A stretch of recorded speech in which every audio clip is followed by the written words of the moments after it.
The reason I'm reading Walden is so I can read it again when I don't have to read it again. I can listen to it again. So the purpose is totally solipsistic. That's the purpose. The purpose is so I can listen to myself read it. The first sparrow, we're reading in Spring of Walden, the first sparrow of spring. The first sparrow. We have a lot of sparrows now. Now all we have is sparrows. The year beginning with younger hope than ever, the faint silvery warbling heard over the partially bare and moist fields from the bluebird, the song sparrow, and the redwing, as if the last flakes of winter tinkled as they fell. What till such a time histories, chronologies, traditions, and written revelations. The brooks sing carols and glees to the spring. Did I listen to the babbling brook? Do you like a babbling brook? I always dreamed of the babbling brook. Everybody wants to have like falling waters as their house. I just had the water falling, babbling by through my house. Send those small ones. They make quite interesting sound. Can't we just have the brook babble through our house? Just by the sound, I guess. We could buy the sound of the brook. Oh, I had that machine, $300. $300. I couldn't sleep with any of the sounds. You couldn't sleep with any sounds? The marsh hawk. But if you have those little fountains, they have fountains. Oh yeah. That make water sounds. You get a little fountain with more that. natural. Yeah, a little babbling fountain. The marsh hawk sailing low over the meadow is already seeking the first slimy life that awakes. Now we have the hawk sailing. The marsh hawk. The sinking sound of melting snow is heard in all the dells, and the ice dissolves apace in the ponds, and the grass flames up in the hillsides like a spring fire. E primatus oritur or urba imbribus primoribus evocata, as if the earth sent forth an inward heat to greet this returning sun. Not yellow but green is the color of its flame, the symbol of perpetual youth.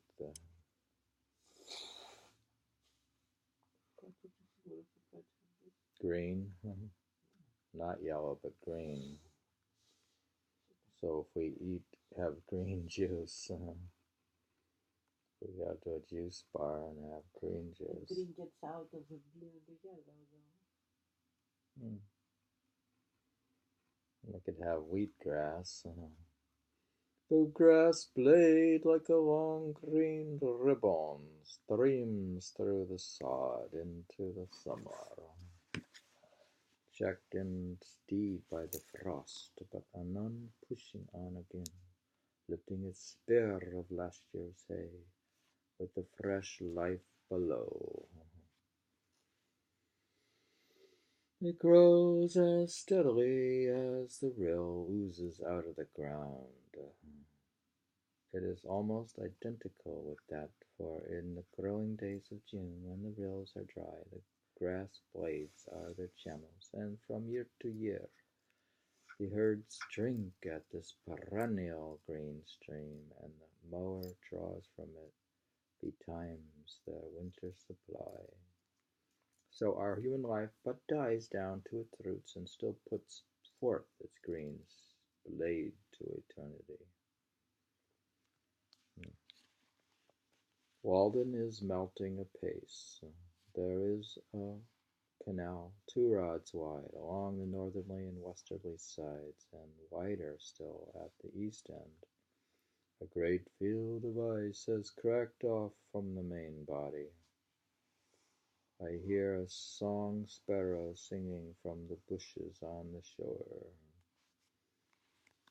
Ulit, ulit, ulit, chirp, chip, chip, che, char, che, whis, whis, whis. He too is helping to crack it. Do you think the song of the sparrow is cracking the ice?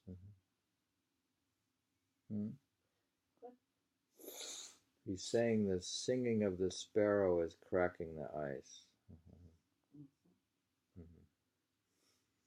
Is there some way to crack the ice of our relationship? By singing, maybe singing the book. How handsome the great sweeping curves in the edge of the ice. Answering somewhat to those of the shore, but more regular. It is unusually hard, owing to the recent severe but transient cold, all watered or waved like a palace floor, but the wind slides eastward over its opaque surface in vain, till it reaches the living surface beyond. It is glorious to behold this ribbon of water sparkling in the sun, the bare face of the pond full of glee and youth, as if it spoke the joy of the fishes within it and the sands on its shore. The silvery sheen as from the scales of Lukishkus, as it were all one active fish. Dear, Yeah. do you think we should go in spring to Walden Pond? No, I don't want to see the ice. No, I don't mean ice. I mean spring in Walden Pond. Yeah, late spring. Late spring. You want to go in late spring. Such is the contrast between winter and spring. Walden was dead and is alive again. But this spring it broke up more steadily, as I have said. The change from storm and winter to serene and mild weather, from dark and sluggish hours to bright and elastic ones, is a memorable crisis which all things proclaim. So you think we could go to Concord and to Walden Pond and maybe Boston or Cambridge? Or... Remember we going to Emily Dickinson's room at the... Where is it at? The Harvard Museum? We gotta revisit Emily. Now that the show Dickinson has the two meeting each other. So there's no record of such a thing, but we can make up a new history. If we become fiction writers of historical fake history, we can set up Henry do it. Marry Henry Dickinson. We can marry Emily Dickinson with Walt Whitman, but don't you want to have a suitor with Henry David Thoreau and Walt Whitman compete for Emily Dickinson? We're just going to make up history. Who cares for history when you can make it up?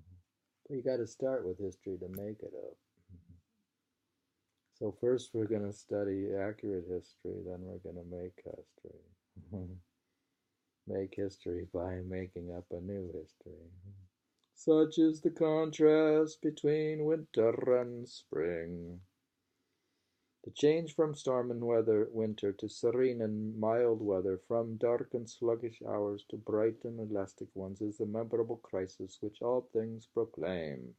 It is seemingly instantaneous at last. Suddenly an influx of light filled my house. Through the evening was at hand, and the clouds of winter still overhang it, and the eaves were dripping with sleety rain. I looked out the window, and lo, where yesterday was cold grey ice, there lay the transparent pond, already calm and full of hope, as in a summer evening, reflecting a summer evening sky in its bosom, though none was visible overhead, as if it had intelligence with some remote horizon. I heard a robin in the distance, the first I had heard for many 1,000 years. Methink, whose note I shall not forget for many 1,000 more, the same sweet and powerful song as of yore. Oh, the evening robin at the end of a New England summer day. If I could ever find the twig he sits upon, I mean the twig. This at least is not the Turdus migratoris, the pitch pines and shrub oaks about my house, which had so long drooped, suddenly resumed their several characters, looked brighter, greener, and more erect and alive, as if effectively cleansed and restored by the rain. I knew that it would not rain any more. You can tell by looking at any twig in the forest, at your very woodpile, whether its winter is past or not. As it grew darker, I was startled by the honking of geese flying low over the woods, like weary travelers getting in late from southern lakes and indulging at last in unrestrained complaint and mutual consolation. Standing at my door, I could hear the rush of their wings when, driving toward my house, they suddenly spied my light and with hushed clamor wheeled and settled in the pond. So I came in and shut the door and passed my first spring night in the woods. I was in winter in the park up by Cleveland. And what town is that? By Rocky River. And these geese were flying over, and they would fly up and flying north-south, or they were flying north, and it was winter, and there was this racket of these geese flying. I said, why are they flying north?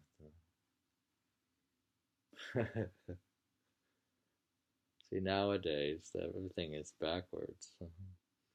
The geese fly north in winter. Isn't that strange? And they're so loud. They're honking, and their wings. In the morning I watched the geese from the door through the mist, sailing in the middle of the pond, 50 feet rods off, so large and tumultuous that Walden appeared like an artificial pond for their amusement.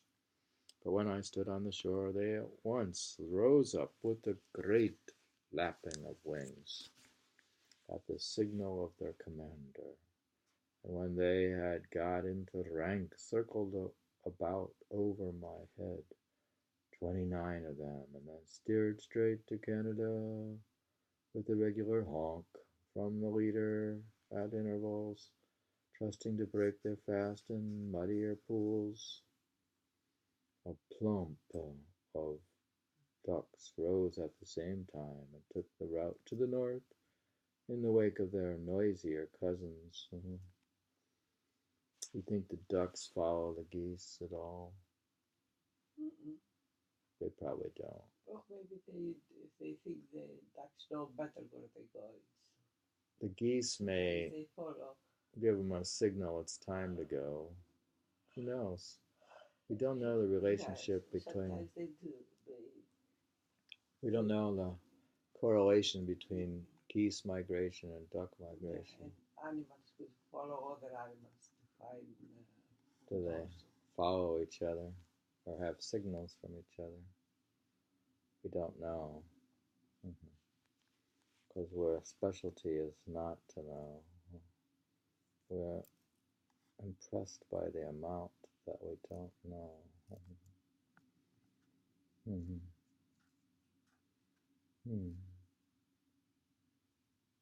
For a week I heard the circling, groping clangor. Do I sound like I'm make a groping clangor in the morning when I make noise? Groping around to get the book and get a pencil and get my tea. He was groping, making a clangor, getting ready to read his book. Groping clangor of some solitary goose in the foggy mornings. And today is foggy. And he made a groping clangor, setting up his book to read, seeking its companion. For I heard the circling, groping clangor of some solitary goose in the foggy morning, seeking its companion, and still peopling the woods with the sound of a larger life than they could sustain.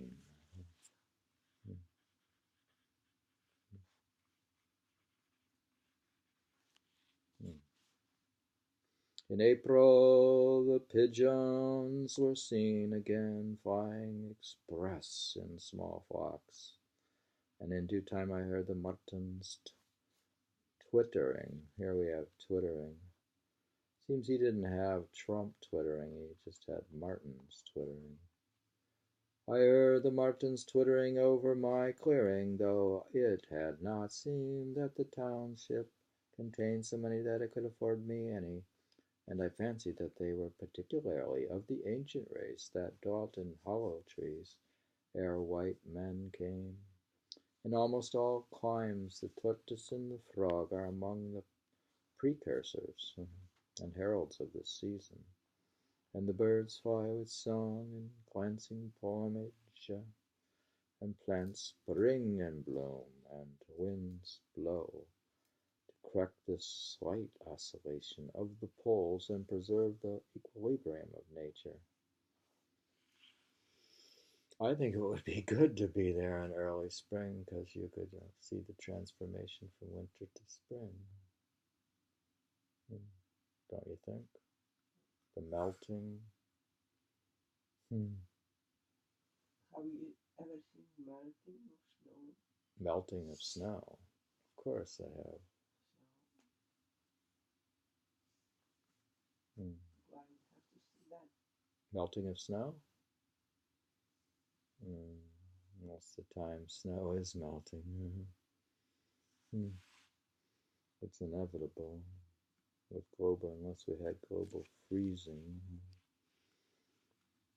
As every season seems best to us in its turn, so the coming in of spring is like the creation of cosmos out of chaos and the realization of the golden age.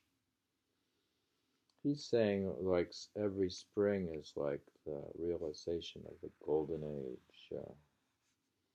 See, we keep looking for this golden age, but it comes every spring, and we don't get it. Do you understand that? They should not call it golden age, they should call it. Every year we've had a golden age. They should call it something. Spring is the realization of the golden age. Eros ad auroram nabatha kachquak irigna resist persita qua ulrede sujuga basita matunanas. Quote, the east wind withdrew to Aurora and the Nabatean kingdom, and the Persian and the ridges placed under the morning rays. Man was born, whether that artificer of things, the origin of a better world, made him from the divine seed.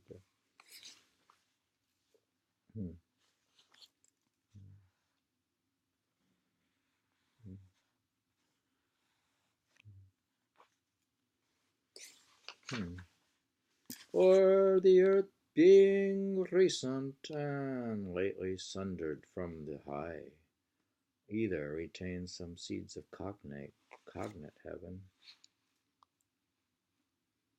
What's cognate heaven? Is that cognition in a person? Something that you recognize. Recognize heaven? A single gentle rain makes the grass minty shades greener, so our prospects brighten on the influx of better thoughts. He's saying just be having a greener grass, you have better thoughts.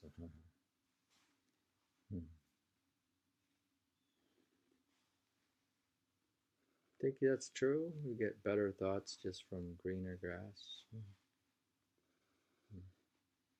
Green is the most relaxing color. We shall be blessed if we lived in the present always. That's a lot of talk about living in the present always.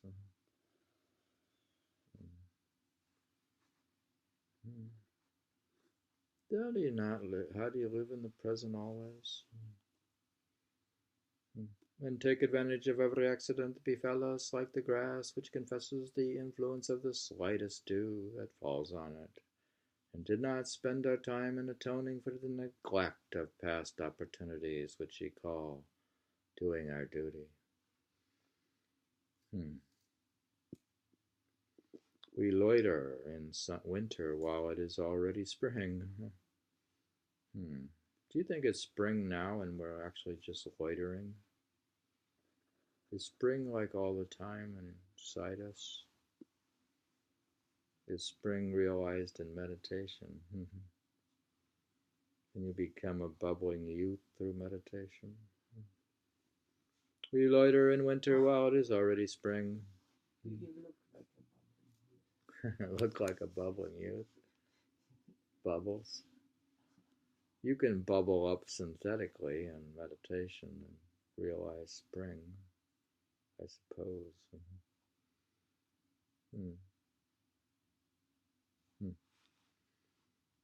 We shall be blessed if we lived in the present always. We loiter in winter while it is already spring. In a pleasant spring morning, all men's sins are forgiven. Seems we could be forgiven of our sins. Like the haiku. We don't have to go to church. The Japanese haiku that tells everybody friendly.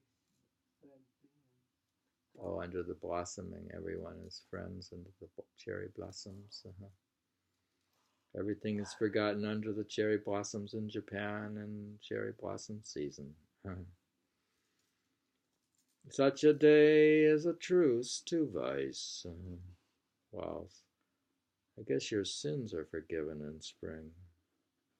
But what we said about spring? That spring is the realization of the golden age. Such a day is a truce to vice, while such a sun holds out to burn. The vilest sinner may return. Through our own recovered innocence, we discern the innocence of our neighbors. We may have known your neighbor yesterday for a thief, a drunkard, or a sensualist, and merely pitied or despised him, and despaired of the world, but the sun shines bright and warm this first spring morning, recreating the world, and you meet him at some serene work. You think if you become ultra serene, you'll still be able to perceive him as a sinner?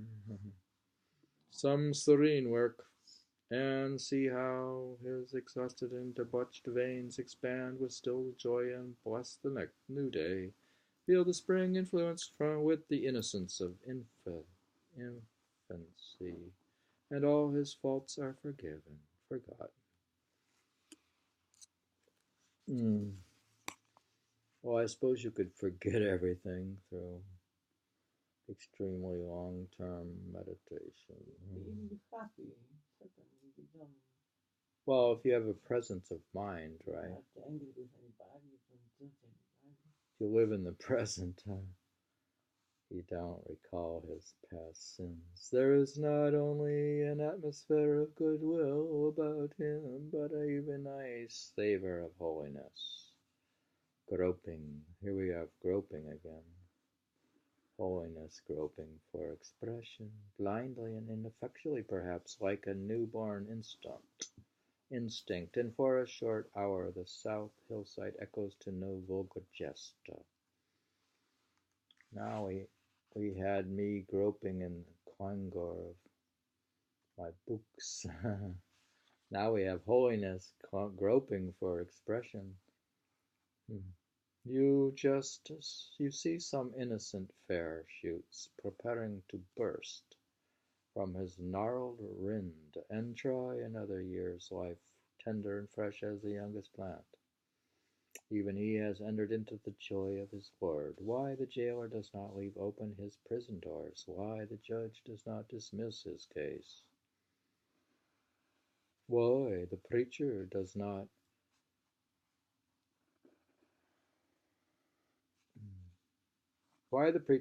dismiss his congregation, and because they do not obey the hint which God gives them, nor accept the pardon which he freely offers to all. It's like saying now you get a pardon at springtime.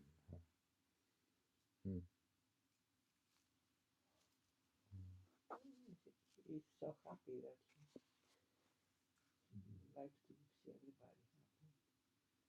Well, you actually do feel a sense of positive and joy at spring, and it's very natural. It's a rebirth in a way. A return to goodness produced each day in the tranquil and beneficent breath of the morning causes that in respect to the love of virtue and the hatred of vice, one approaches a little the primitive nature of man, as the sprouts of the forest which has been felled. In like manner, the evil which one does in the interval of a day prevents the germs of virtues which began to spring up again from developing themselves and destroys them.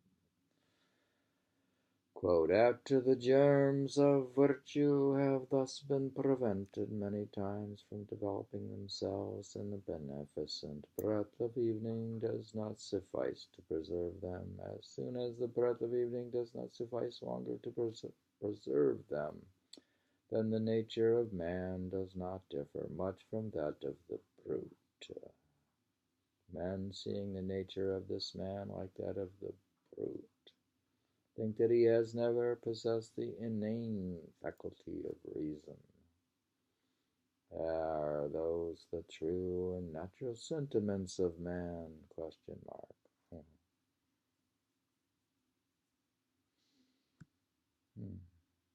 This is a quote here. Let's see. Quote, the golden age was first created, which without any avenger, spontaneously, without law, cherished fidelity and rectitude. Punishment and fear were not, nor were threatening words read, arms suspended brass, nor did the suppliant crowd fear the words of their judge, but were safe without an avenger. Yet not yet the pine felled on its mountains have descended to the liquid waves that it might see a foreign world, and mortals knew no shores but their own. There was eternal spring, and placid zephyrs with warm blast soothed the flowers born without seed.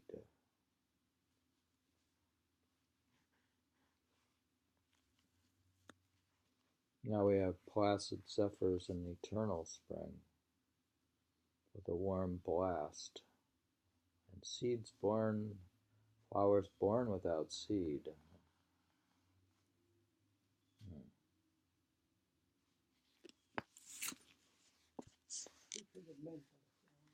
Mental flowers, spiritual flowers. The golden, well, we arrived at the golden age on the 29th of April. Is that when we're going to Walden? May 1st? May 1st.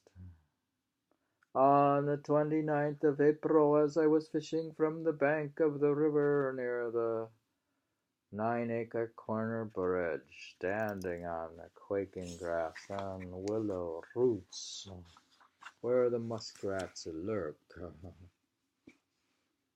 Can you see muskrats lurking about? I heard a singular rattling sound, somewhat like that of the sticks which boys play with their fingers when, looking up, I observed a very slight and graceful hawk, like a night hawk, alternately soaring like a ripple and tumbling a rod or two over and over, showing the undersides of its wings when gleamed like a satin ribbon in the sun and like the pearly inside of a shell. This sight reminded me of falconry and what nobleness and poetry are associated with that sport. Mostly in Persian poetry, I suppose, but all throughout the world. The Merlin, it seemed to me it might be called, but I care not for its name. It was the most ethereal flight I had ever witnessed. It did not simply flutter like a butterfly, nor soar like the larger hawks, but it sported with proud reliance in the fields of air, mounting again and again with a strange chuckle. It repeated its free and beautiful fall, turning over and over like a kite, and then recovering from its lofty tumbling, as if it had never set its foot on terra firma.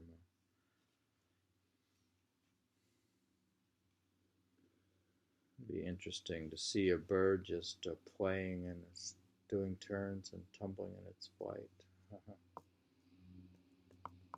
He's just flying. It appeared to have no companion in the universe, sporting there alone, and to need none but the morning and the ether with which it played. Do you think that the hawk was practicing mindfulness and that it lived in the present always? It was paying attention to the present moment. It practiced how to pray. Do you think the hawk knows how to meditate? It was not lonely, but made all the earth lonely beneath it. Where was the parent which hatched it, its kindred and its father in the heavens? The tenant of the air seemed related to the earth, but by an egg hatched sometime in the crevice of a crag, and with its native nest made in the angle of a cloud, woven of the rainbow's trimmings and the sun sky, and lined with some soft midsummer haze caught up from earth, its eyrie now some cliffy cloud. Seems if we want to learn something, we have to go into the woods.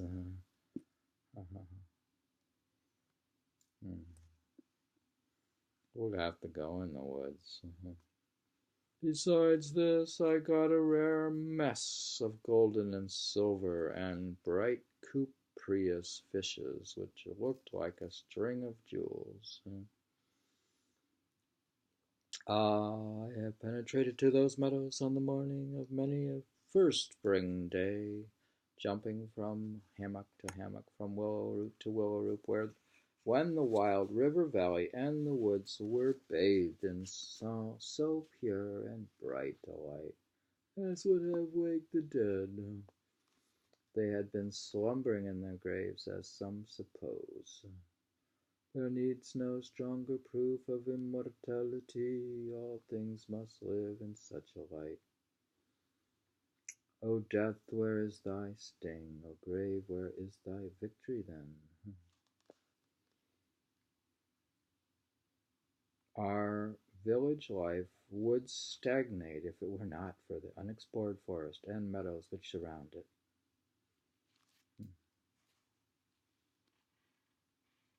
Do you think in a city planning you should have forest and meadows surrounding the city, the village?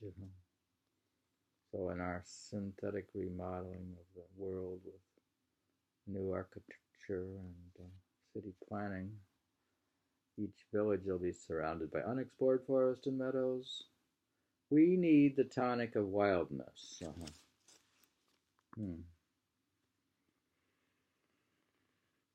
Do you need wildness? We need the tonic of wildness to wade sometimes in marshes where the bittern and the meadow hen lurk, and hear the booming of the snipe, to smell the whispering sledge where only some wilder and more solitary fowl builds her nest, and the mink crawls with its belly close to the ground. Now he says we need that. And then in the year 2222, they discovered that people need to be the tonic of wildness. Why did they only realize that in 2222?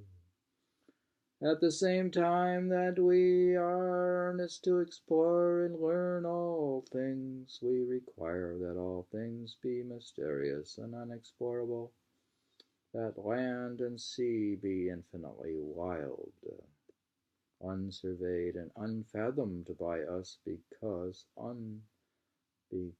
unfathomable.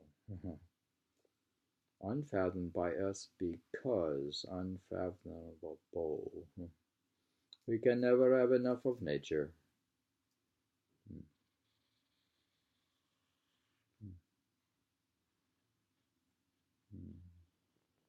We must be refreshed by the sight of inexorable vigor, vast and Teutonic features, the sea-coast with its wrecks, the wilderness with its living and its decaying trees, the thundercloud, the rain which lasts 3 weeks and produces freshets.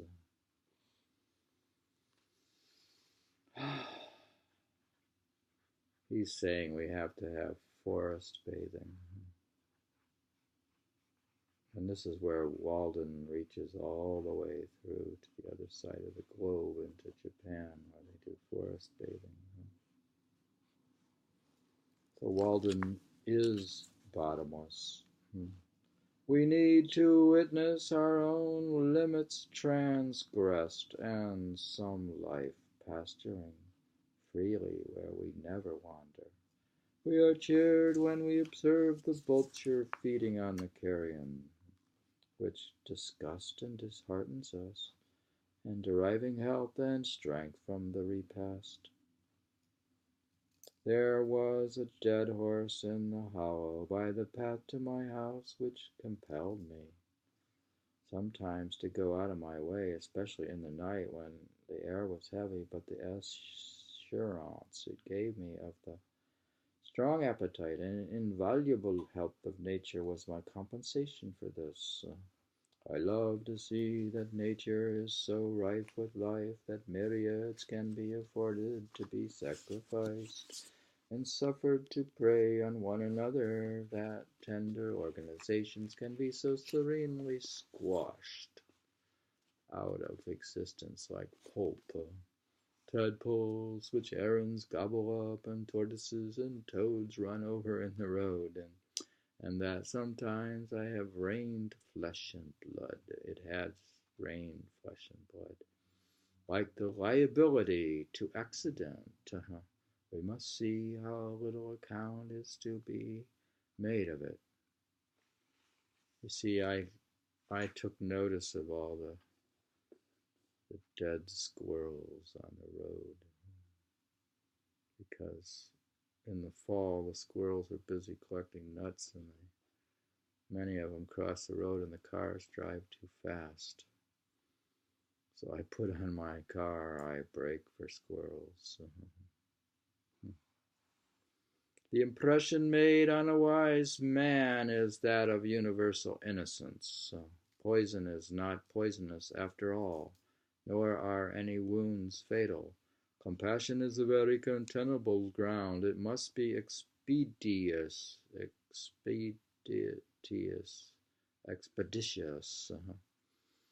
think I should learn how to pronounce words. We don't prepare our readings because it's very bourgeoisie to prepare things. I wouldn't want to be a bourgeoisie reader. It must be expeditious. It's pleadings will not bear to be stereotyped. Early in May, the oaks and hickories and maples and other trees just putting out amongst the pine woods around the pond imparted a brightness like sunshine to the landscape, especially on cloudy days, as if the sun were breaking through mist and shining faintly on the hillsides here and there.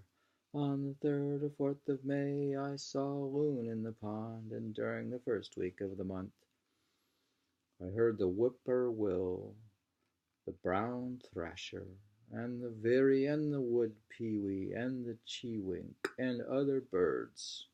I had heard the wood thrush long before, but Phoebe had already come once more, and looked in at my door and window to see if my house was cave-like enough for her, sustaining herself on humming wings with clenched talons, as if she had heard by the air, as if she held by the air while she surveyed the premises. The sulphur-like pollen of the pitch pine soon covered the pond, and the stones and rotten wood along the shore so that you could have collected barrelful. I think just the smell of the pine trees is enough for me to get the pine pollen, to be in the pine forest. Do you think? Do you like the smell of evergreen trees? Do you know that pine pollen is good for you? This is the sulphur showers we hear of, even in Kalidas' drama of Sakuntala. We read of rills dyed yellow with the golden dust of the lotus. And so the seasons went rolling on into summer as one rambles into higher and higher grass.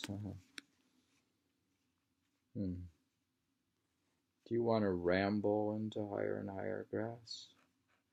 One rambles into higher and higher grass.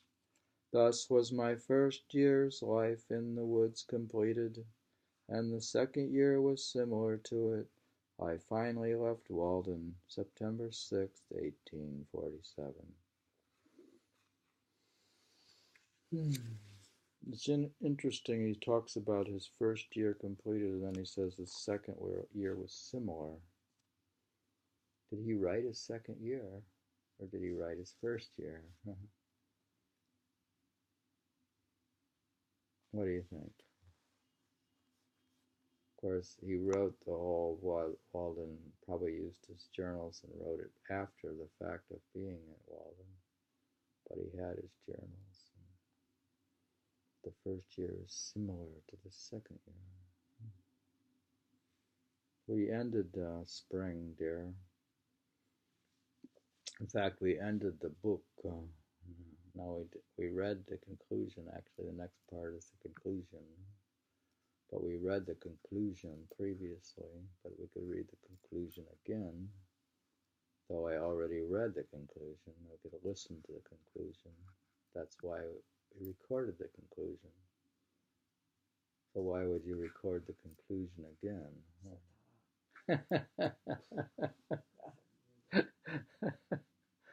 We were expeditious. It must be expeditious, our reading of Walden. We expeditiously finished reading Walden. We can never have enough of nature. We need to do the tonic of wildness in forest bathing, even if we have to go to Japan to do it, or to Walden. And in our reading, we discovered that we should arrive on April 29th and stay through May to check on the birds. And in the meantime, we can find eternal spring within ourselves.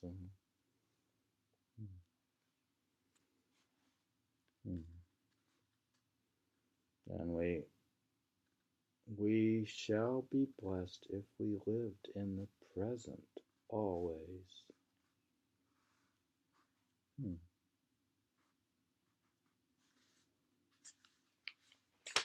Is that true? And spring is the realization of the golden age.